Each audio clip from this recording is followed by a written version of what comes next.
నమస్తే, తెలుగు రాజ్యంకి స్వాగతం. నేను సంధ్య. మెగాస్టార్ చిరంజీవి గారు ఇండస్ట్రీలో ఎన్నో బ్లాక్ బస్టర్స్ని ఇచ్చారు. కెరీర్లో ఎన్నో మైలురాళ్లను కూడా ఆయన ఖాతాలో వేసుకున్నారు.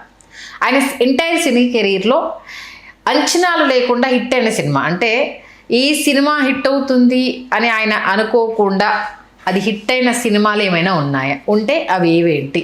ఎందుకు ఆ నిమిషానికి ఆయనకు అనిపించింది ఈ సినిమా చేసిన తర్వాత ఎందుకు ఇది ఆడదు అనేసి ఆయనకే ఎందుకు అనిపించింది, జనాల్లోకి ఆ సినిమా ఎందుకు నచ్చింది తెలుసుకునే ప్రయత్నం చేద్దాం. చరిత్రకారులు, సినీ రాజకీయ విశ్లేషకులు చిలకూరి శ్రీకాంత్ గారు మనతో ఉన్నారు. ఆయన మాటల్లో శ్రీకాంత్ గారు నమస్తే. నమస్కారం సంధ్య గారు. కొన్ని హిట్ అయితే ఏం చేస్తాము, కానీ ఒక్కొక్కసారి నిరాశపరుస్తాయి. కొన్ని ఇది సోగా ఆడితే చాలే అనుకుంటే బ్లాక్ బస్టర్ హిట్లు అయి కూర్చుంటాయి. మరి చిరంజీవి గారి కెరీర్లో అలాంటి సినిమాలు ఏమైనా ఉన్నాయా? అసలు అంచనాలు లేకుండా చిరంజీవి గారి సినిమాలు ఒక దశ దాటిన తర్వాత ఉండేవి కాదండి, అంచనాలతోనే వచ్చేవి. ఓకే, అంటే భారీ అంచనాలు పెట్టుకొని థియేటర్లకు వెళ్ళి ఒక్కొక్కసారి ఇబ్బంది పడినటువంటి సినిమాలు ఉన్నాయి. అసలు ఏమాత్రం అంచనా లేకుండా వచ్చి కనీ విని ఎరుగని ఘన విజయాన్ని సాధించి ఇండస్ట్రీ హిట్గా బ్లాక్ బస్టర్గా నిలిచిన సినిమా పసివాడి ప్రాణం. ఎందుకు పసివాడి ప్రాణం సినిమా మీద అంచనాలు లేవు అంటే అప్పటికి దొంగ, ఖైదీ, గోండా ఇటువంటి టైటిల్స్తో సూపర్ డూపర్ హిట్స్ అందుకున్న చిరంజీవి గారు, కొండవీటి రాజా, రాక్షసుడు ఇలాంటి టైటిల్స్ అనమాట. ఇలాంటి టైటిల్స్తో చిరంజీవి గారు సినిమాలు చేసి ఒక్కసారిగా పసివాడి ప్రాణం అనగానే ఒక సాఫ్ట్ టైటిల్ అనమాట. అందరూ ఏంటి ఇలాంటి టైటిల్ పెట్టారు, ఇంకేదైనా హీరో పాయింట్ ఆఫ్ వ్యూలో అసలు అలాంటి టైటిల్ ఏదైనా పెడితే బాగుండేది. మర్డర్తో సినిమా మొదలవుతుంది కాబట్టి కసక్కని పెడదామని ఇట్లా ఏది సత్యమూర్తి గారు కసక్కని టైటిల్ సూచించారు. సినిమా మర్డర్తో మొదలవుతుంది, ప్రసాద్ బాబు గారు మర్డర్తో కదా సినిమా మొదలవుతుంది, సినిమా కసక్కని టైటిల్ పెట్టండి అని చెప్పారు. కానీ పసివాడి ప్రాణం, ప్రాణానికి ప్రాణం 2 టైటిల్స్ అప్పుడు అనుకుని దాంట్లో పసివాడి ప్రాణమే యాప్ట్ టైటిల్ అని చెప్పి ఆ టైటిల్ పెట్టి సాఫ్ట్ టైటిల్. మీకు ఆడియో కూడా ఏంటంటే బ్రేక్ డ్యాన్స్ విన్నా కూడా అప్పటిదాకా బ్రేక్ డ్యాన్స్ గురించి ఎవరికి తెలియదు. చక్కని చుక్కల సందిట బ్రేక్ డ్యాన్స్ ఇది విన్నప్పుడు ఆడియో క్యాసెట్లో ఏదో బ్రేక్ డ్యాన్స్ అంట పాట ఉంది, దానికంటే ఇదేదో గోలగా ఉంది అది చాలా పెద్ద హిట్. అందం శరణం గచ్చామి, కాశ్మీర్ లోయలో కన్యాకుమారి ఈ పాటలన్నీ చాలా పెద్ద హిట్ అయ్యాయి. సత్యం శివం సుందరం ఇవన్నీ హిట్ అయ్యి బ్రేక్ డ్యాన్స్ పాట మాత్రం ఏంటంటే ఏంటో బ్రేక్ డ్యాన్స్ పాట డ్యాన్స్ చేస్తుంటాడు చిరంజీవి గారు ఇలా అనుకున్నారు తప్ప అంచనాలు లేవండి సినిమా మీద. ఆహా ఓహో ఓ అని అంచనాలు లేవు. ఎందుకు అప్పటికి అల్లు అరవింద్ గారు చిరంజీవి గారితో సినిమాలు తీసినప్పటికీ ఆయన శుభలేఖ చేశారు, యమకింకరుడు చేశారు, హీరో చేశారు, మన విజేత చేసినప్పటికి ఏంటంటే విజేత కుటుంబ కథా చిత్రం అలాంటి సినిమాని ఏదో ఏంటిది పసివాడి ప్రాణం అని టైటిల్ పెట్టారు. చిన్న బాబో పాపో చిరంజీవి గారితో కనిపిస్తున్నారు. రాజా ఆ పాత్ర పేరు బేబీ సుజిత పోషించే పాత్ర రాజా కనిపిస్తున్నారు. ఏంటో ఇదేదో పిల్లాన్ని కాపాడే లక్షించే కథలాగుంది ఇట్లా అనుకుని సాఫ్ట్ టైటిల్ వితౌట్ ఎక్స్పెక్టేషన్స్ వెళ్ళారు ఆడియన్స్ లోపల. వెళ్ళిన తర్వాత scene by scene break dance టైంకి పరాకాష్ట అనమాట సినిమా. ఇంకా ఓకే, తారా మాస్టర్ కొరియోగ్రఫీ కావచ్చు, అసలు ఆ సినిమాని రూపొందించిన తీరు కావచ్చు, మరీ ముఖ్యంగా కోదండరామిరెడ్డి గారు, లోక్ సింగ్ గారు ఈయన లైటింగ్ స్కీమ్స్ కావచ్చు, కోదండరామిరెడ్డి గారు షార్ట్ కంపోజిషన్ కావచ్చు, ఇవి 2 పోటీ పడ్డాయి అనమాట. నిజంగా ఈవేళ చూస్తున్నా కూడా షార్ట్ కంపోజిషన్ ఇంత అద్భుతంగా ఉంటుందా, ఫ్రేమింగ్ అంటే ఇలా ఉంటుందా అంటే ప్రతి షాటు ఒక పువ్వులాగా ఉండాలని అంటారు. ఒక పుష్పం వికసిస్తే ఎంత అందంగా ఉంటుందో ప్రతి షాట్ అంత బాగుంటుంది. పసివాడి ప్రాణం సినిమా చూస్తుంటారు. That credit goes to Lok Singh గారు అనమాట. అట్లాగే చిరంజీవి గారి అభినయం, రవి పాత్రలో ఆయన చూపించినటువంటి అభినయం కావచ్చు, విజయశాంతి గారి అల్లరి తరహా పాత్ర, ఆ తర్వాత ఆవిడ మెచ్యూర్డ్ లెవెల్స్ కావచ్చు, కన్నడ ప్రభాకర్ గారి పాత్ర చాలా భలే పాత్ర, పోలీస్ చాలా మంచి జగ్గయ్య గారి పాత్ర కావచ్చు. ఇవన్నీ ఏంటంటే సహజమైనటువంటి గుమ్మడి గారు వీళ్ళందరూ ఏంటంటే సహజమైనటువంటి పాత్రలు. ఈ పాత్రల నడుమ ఈ కథని చెప్పి ఒప్పించడం అనేది హత్య జరిగింది అంటే ఎన్ని హత్యలు జరిగాయి అన్నది మళ్ళీ అసలు అద్భుతమైన సినిమా అట. అసలు మెయిన్ సెకండ్ హాఫ్ ట్విస్ట్ ఎదిరిపోతుంది యాక్చువల్గా సినిమాలో. మనకి ప్రసాద్ బాబు మర్డర్ అయిపోయి కొట్టుకుని రావటం 7 దగ్గర నుంచి సెకండ్ హాఫ్ ట్విస్ట్ కూడా చాలా రఘువరన్ చంపించేస్తాడు కదా, ఆ చంపించేసినటువంటి ఆ ట్విస్ట్ ఒకటి చాలా బాగుంటుంది. రఘువరన్ బాబా ఆంథోనీ కూడా వెరీ ఫస్ట్ టైం కావడం తెలుగుకి, దాంతో సినిమా ఏంటంటే కొత్తదనం, విలన్ల విషయంలో కొత్తదనం బాగా ఈ సినిమాకి పనిచేసింది. అంచనాలే లేకుండా వెళ్ళారు ప్రేక్షకులు థియేటర్లకి. వెళ్ళిన తర్వాత ఏంటంటే 10 సార్లు చూసినటువంటి ప్రేక్షకులు ఉన్నారు, అభిమానులు కాదు, ప్రేక్షకులే 10 సార్లు చూసినటువంటి వాళ్ళు ఉన్నారు. ఆదివారం వస్తే పసివాడి ప్రాణానికి వెళ్ళిపోయేవాళ్ళు అన్నమాట. ఓకే. అంచనాలు లేకుండా వచ్చి చాలా భారీ ఘన విజయాన్ని నమోదు చేసి తిరుపతిలో 175 రోజులు 5 ఆటలతో ఆడిన సినిమా అనమాట. తిరుపతిలో 175 days 5 shows, everyday 5 shows 175 days ఆడిన సినిమా తిరుపతి. అందుకే వేడుక తిరుపతిలో చాలా బాగా ఆడుతుందని వేడుక అక్కడ పెట్టారు, తిరుపతిలో పెట్టారు. పబ్లిక్ ఫంక్షన్ చిరంజీవి గారు చాలా కాలం తర్వాత ఒక పబ్లిక్ ఫంక్షన్ అడ్రస్ చేయడం, విజేత విజయవాడలో చేశారు. తర్వాత పబ్లిక్ ఫంక్షన్ చిరంజీవి గారు అడ్రస్ చేయడం పసివాడి ప్రాణంతో చిరంజీవి గారిని ప్రజల్లోకి తీసుకురావాలని చెప్పి తీసుకొచ్చినటువంటి సినిమా. గీతార్ట్స్ పతాకంపై అల్లు అరవింద్ గారు ఇవాళకి ఆ సినిమాకి పనిచేసినటువంటి దర్శకుడు, నిర్మాత మరియు చాలామంది సాంకేతిక నిపుణులు వాళ్ళందరూ కూడా ఉన్నారు. వాళ్ళందరూ ఉండాలి మనస్ఫూర్తిగా మనం కూడా కోరుకోవాలి. రఘువరన్ గారు, గుమ్మడి గారు, జగ్గయ్య గారు వాళ్ళు లేరు, ఆర్టిస్టులు లేరు. కన్నడ ప్రభాకర్ గారు వాళ్ళు లేరు, విజయశాంతి గారు, టెక్నీషియన్స్ ఆల్మోస్ట్ వాళ్ళు ఉన్నారండి అందరూ. హీరోయిన్ గారు విజయశాంతి గారు, సుమలత గారు ఇద్దరు ఉన్నారు. అంటే ఆ సినిమా చూసిన ఫస్ట్ డే మీరు ఫీల్ అయింది? నేను ఫస్ట్ డే చూడలేదు సినిమా. విచిత్రమైన విషయం ఏంటంటే ఆ సమయాన్ని ఫస్ట్ డే చూడలేకపోయాను. మాకు మదనపల్లి జ్యోతి టాకీస్లో ఫస్ట్ చిరంజీవి గారి సినిమా మదనపల్లి డైరెక్ట్ 100 days ఆడిన సినిమా. 4 ఆటలతో మాకు 100 days డైరెక్ట్. అంత క్రితమని 10 weeks 50 days అలా ఉండేవి మాకు. డైరెక్ట్ 100 days 4 shows ఆడినటువంటి సినిమా మాకు. కాబట్టి ఏంటంటే నేను వెళ్ళింది ఆదివారం మార్నింగ్ షోకి వెళ్ళాను. నేను మార్నింగ్ షో కుదిరితే అప్పటికే శుక్రవారం విడుదలైంది. శుక్రవారం శనివారం అంటే సినిమా చాలా పెద్ద హిట్ అన్న టాక్ వచ్చేసింది. టాక్ వచ్చి ఎలాగైనా ఆదివారం చూసేసేయాలని చెప్పి మ్యాట్నీ ఫస్ట్ షో అయితే టికెట్స్ దొరకకుండా మార్నింగ్ షోకి వెళ్ళిపోయాం. ఎర్లీగా వెళ్ళి టికెట్స్ సంపాదించి సినిమా చూసి ఆ బయటకు వచ్చిన తర్వాత కూడా చక్కని చుక్కల సందిట బ్రేక్ డ్యాన్స్ అదే అనమాట. చాలామందికి ఈ విషయం చెప్పచ్చో చెప్పకూడదో తెలీదు. ఆ సమయంలో మా బంధుమిత్రుల వివాహ శుభ కార్యక్రమాలలో ఈ పాటకు నచ్చ డాన్స్ చేయించేవాళ్ళు.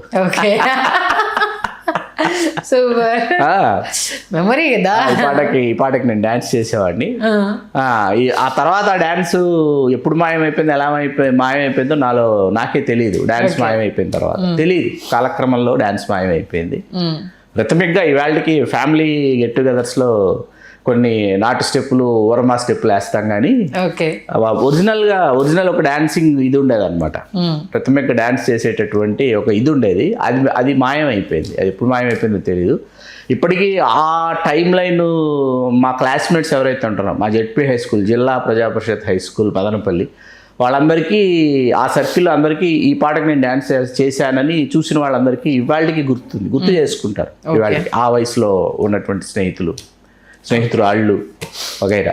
అంటే ఆ టైంలో ఇది అంటే పసివాడి ప్రాణం తర్వాత ఇది బాగా హిట్ అవుతుంది అని అనుకున్న టైంలో ఇది జనాల్లోకి వెళ్ళకుండా నిరాశపరిచిన సినిమా ఏంటి? అంటే టైటిల్స్ పరంగా అయితే మీకు లంకేశ్వరుడు ఒకటండి. ఓకే. మృగరాజు, బిగ్ బాస్, లంకేశ్వరుడు, డిజాస్టర్స్.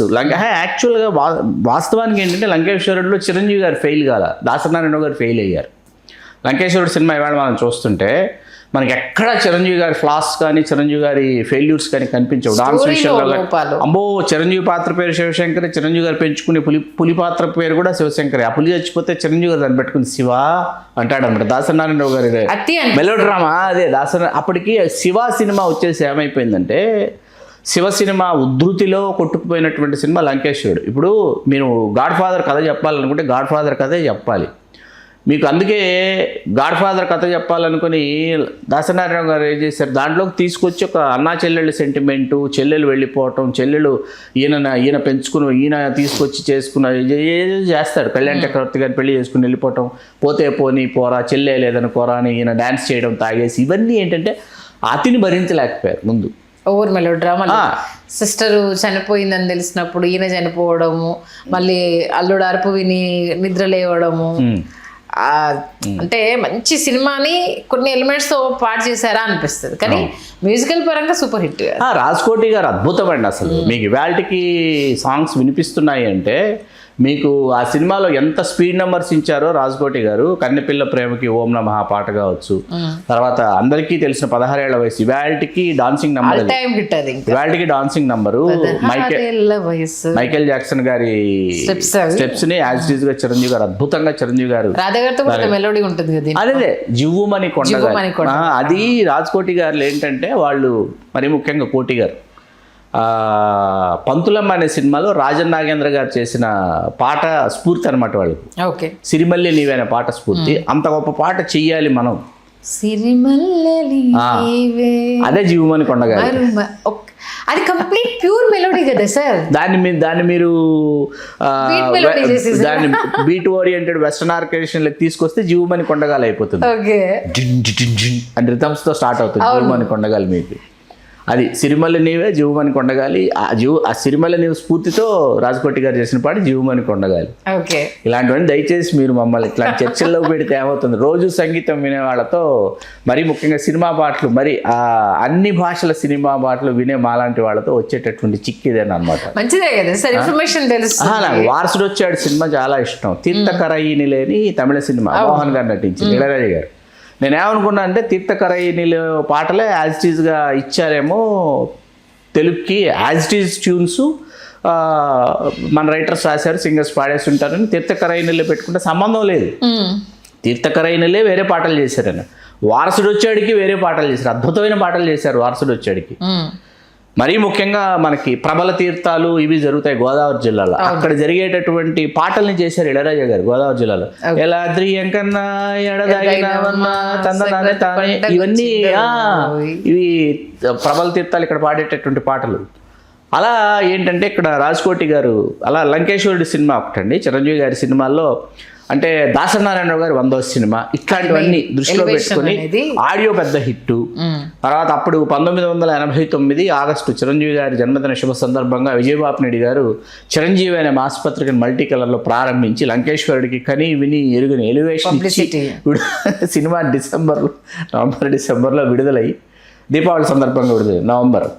అలా సినిమా మీకు అంటే ఇప్పుడు డిజాస్టర్ అనేది ఎలా కౌంట్ చేసేవాళ్ళు సార్? అంటే కలెక్షన్స్ లేదు మంచి ప్రశ్న, చాలా మంచి నాకు ఇష్టమైన ప్రశ్న ఇది. డిజాస్టర్ ఏంటంటే అండి, మీకు ఒక క్వశ్చన్ చెప్తా, ఇది చాలా మంచి ప్రశ్న వేశారు, నాకు ఇష్టం. ఫస్ట్ మార్నింగ్ షో ఆ వయసు కంటే మా టెన్త్ అయిపోయి ఇంటర్మీడియట్లోకి వచ్చిన దశ అది మేము. ఓకే.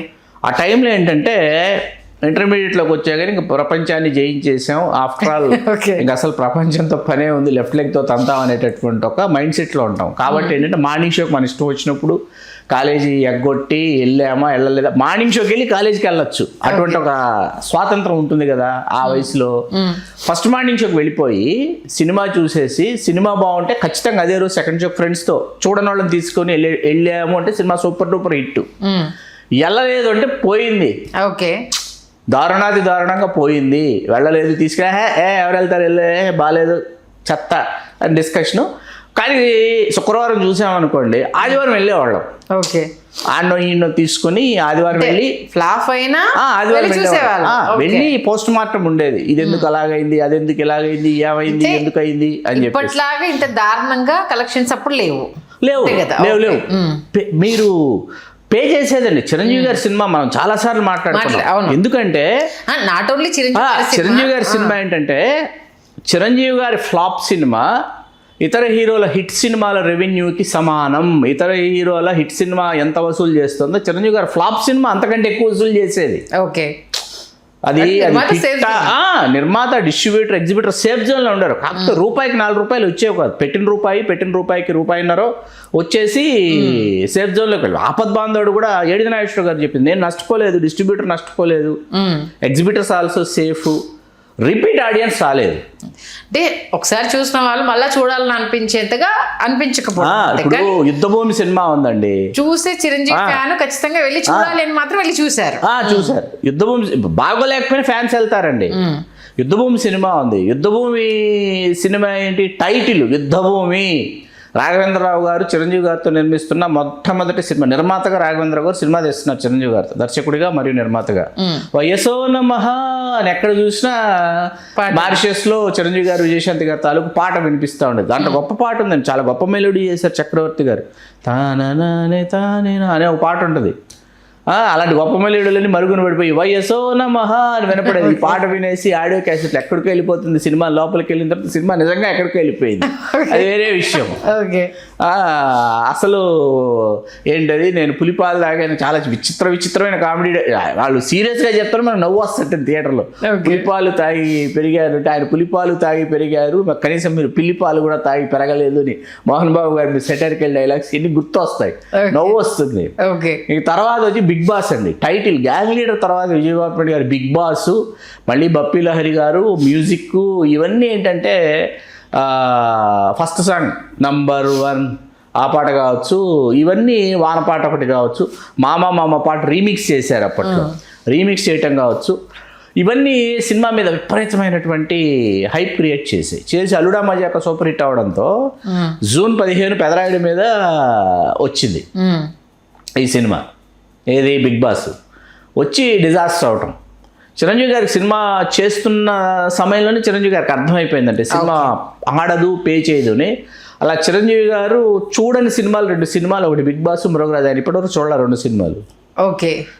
షూటింగ్ చేస్తున్న దశలో నాకు అర్థమైపోయి ఆ తర్వాత స్క్రీన్ చేస్తారు, లేకపోతే తర్వాత ఎప్పుడో ఇంట్లోనో థియేటర్లోనో చూస్తారు కదా, హోమ్ థియేటర్లో. ఎప్పటివరకు చిరంజీవి గారు చూడని సినిమాలు బిగ్ బాస్, మృగరాజు.